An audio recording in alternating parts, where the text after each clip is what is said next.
Ce lundi 1er septembre 2025, Léa Salamé a pris les commandes du JT de 20h sur France 2, succédant à Anne-Sophie Lapix. La journaliste de 45 ans, connue pour son franc-parler et ses interviews politiques musclées, a découvert un exercice différent, incarner chaque soir le grand rendez-vous d'actualité de la chaîne publique. Sa première prestation a rassemblé 4,02 millions de téléspectateurs, soit 21,1% de part d'audience, puis 3,74 millions un peu plus tard dans la soirée. Des chiffres honorables, mais loin de créer l'effet de surprise.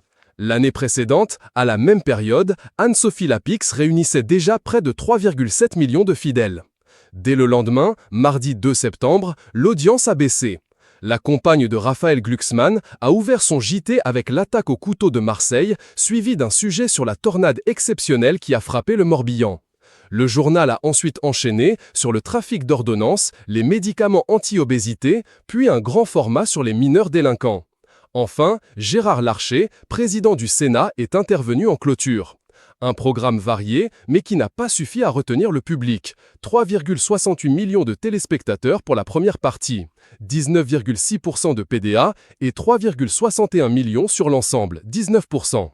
Dans le même temps, TF1 et Gilles Boulot affichaient 5,46 millions de curieux. Une comparaison qui pique et souligne l'écart entre les deux chaînes. La sanction ne s'est pas fait attendre sur les réseaux sociaux.